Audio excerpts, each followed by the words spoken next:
What is a malignant narcissist?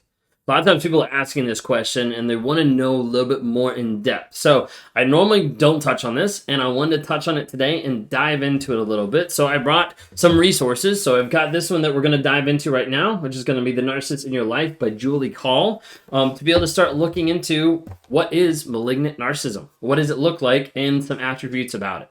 If you guys are new here, my name is Ben Taylor. I'm a self-aware narcissist on this channel to provide awareness, growth, healing, and change. I'm doing it on all different platforms out there. TikTok, Instagram, Facebook, YouTube, LinkedIn. Follow us under Raw Motivations. If you want to hear from the wife's perspective, would love to have you interact with that podcast on Apple Podcasts, and it's called Trauma, Drama, and Life. It's myself and Kayla, my wife. We sit down and we talk for 15, 20 minutes answering your questions that you've sent in, or just talking through some of our life experiences of the trauma and the drama of being with a narcissist, and also why she stayed and why we're making it work. So love to have you be a part of that. If you're getting out of a narcissistic relationship and you feel crazy, you need to start writing down some of the things you've gone through. You need to start questioning sometimes your own reality, because we live oftentimes in a fantasy. So we produced this book, and it's up on Amazon, and links down below, but it's a journal for you to actually start journaling. There's over 100 prompts inside it to be able to have you start to question, wait a second, what am I actually thinking? What am I actually believing in the scenario? And you can get that on Amazon, From Fantasy to Reality. If you want to talk to me sometime to work on breaking out of the trauma bond, getting through the rumination phase, rewiring your story to be able to be set free from that narcissist, you don't get that rumination or those intrusive thoughts, we'll love to be able to work with you. We've been helping set people free by giving them clarity from the confusion making that they've been put into. Well, we wanted to dive in today going into the aspect of malignant narcissists. And we want to touch base on, I mentioned earlier, we've got the book, The Narcissist in Your Life by Julie Call. So diving in, it says, violent and dangerous, malignant narcissism is an extreme expression of NPD. Although it is not an official diagnostic category, many psychologists view malignant narcissism as a hybrid disorder of narcissistic and antisocial traits, including aggression, paranoia, and sadism. However, malignantly they behave, all people with NPD struggle with underlying shame and need their insufficient self-esteem and self-aggrandizing compensations.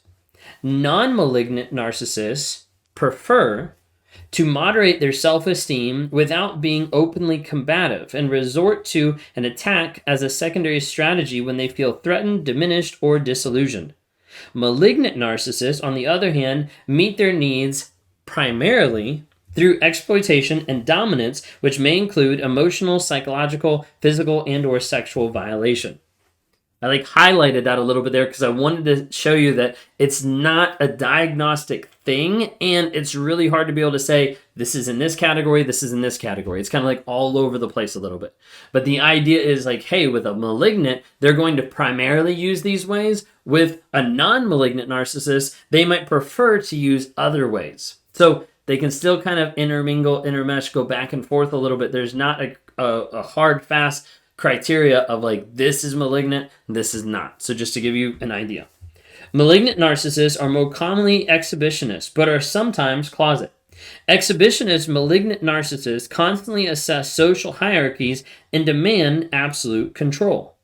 Prone to paranoia and envy, they savagely devalue others to feel superior and take down anyone or anything they view as an impediment or threat. In the case of the closet malignant narcissist, they are more likely to keep their venomous impulses and savage behavior on the down low, using less conspicuous strategies to dominate and defeat anyone they regard as an enemy or even as a mere obstacle. Their preference for keeping a low profile can lead them to Machiavellism in their pursuit of social dominance. Can't talk today, sorry guys.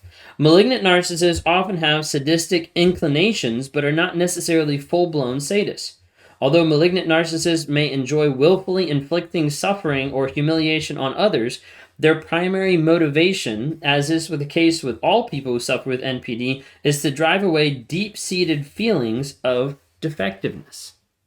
So it dives in and gives you a little bit more of an idea about the malignant narcissist. So this book actually has 12 characteristics. They're not traits because we're not diagnosing. We're never diagnosing. We're just giving traits. But it says here's additional characteristics often seen in the malignant narcissist.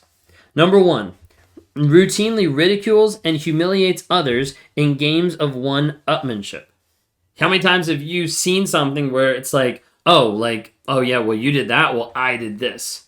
Well, you're sick, well, I'm sicker now. Okay? Like, I know that's not correct, but you get the idea. Like, it's the idea of always trying to one-up the other person. You had a bad day? Let me tell you about my day. It was awful. Like, whatever it is, they're always going to try to one-up to make it seem like they're better than you. Okay? Number 2, studies a group for the most vulnerable and attacks to display dominance. Being able to pick out a person and say, I'm going to be over this person to show other people that, hey, I'm in charge, when in reality, they're just picking off the weak ones. Number 3, flouts rules and codes of conduct. Often I'm saying like, hey, this is what you have to do. You have to be subservient to this. Number 4, views weakness with ruthless contempt.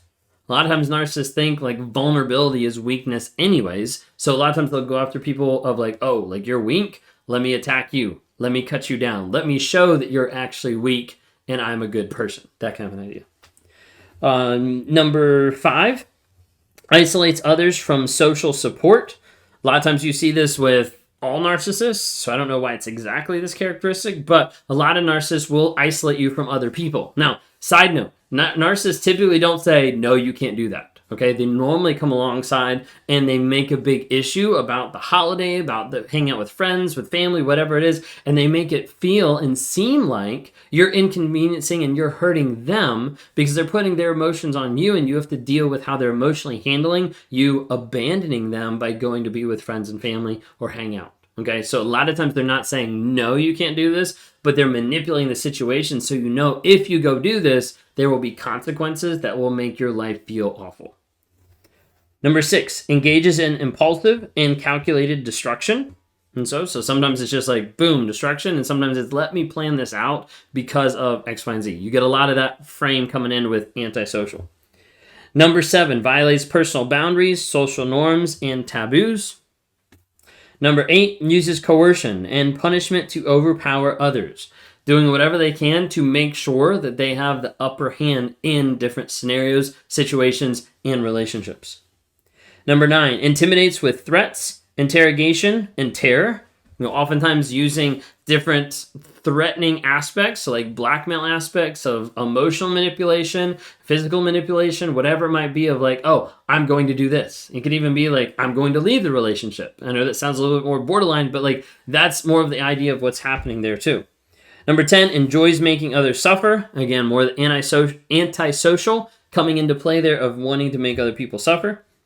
Number 11, exploits positions of authority to suppress discord or dissent. And a lot of times getting into a place of authority of like, let me have this so that I can quell anybody else. So I can make sure that my voice is the only voice that's being heard. Because that's what the narcissist wants. It needs to be all about them, right? Let me make sure no one else has a voice, no one else has a say, and it's only what I want to say. That's the idea. And number 12, justifies violent behavior for personal ends. So again, going back to the manipulation, going back to different pieces of that, and justifying a lot of that of let me do whatever I want to do to be able to get what I want. That's really what it boils down to with narcissism in general. But hopefully those characteristics defined a little bit more about what it is when we're talking about malignant narcissists. Hopefully gives you a little bit more clarity. I want to remind you, you're not crazy, you're not alone, you're not hopeless. Reach out for help. You've been told it's all your fault and that makes you feel crazy. No one understands you and that leaves you in a place of being alone. You've tried to break free multiple times and that leaves you helpless because nothing you've done has actually worked. It hasn't actually got you free or liberated from this toxic relationship. So you feel crazy, alone, and hopeless. Guess what? That's a lie. Because all it is how you've been raised and conditioned inside of this abusive relationship over and over. And as a result, you've sacrificed your growth, you've sacrificed your worth, and you've been trapped inside of a toxic relationship. What if I showed you the path to freedom? A way for you to actually get free mentally and emotionally from the toxicity that's happening right here, right now. You deserve more. You deserve to be able to heal. And I want to help you with that. If I can help you with that, go to rawmotivations.com/breakthrough. Schedule a call there and let's talk.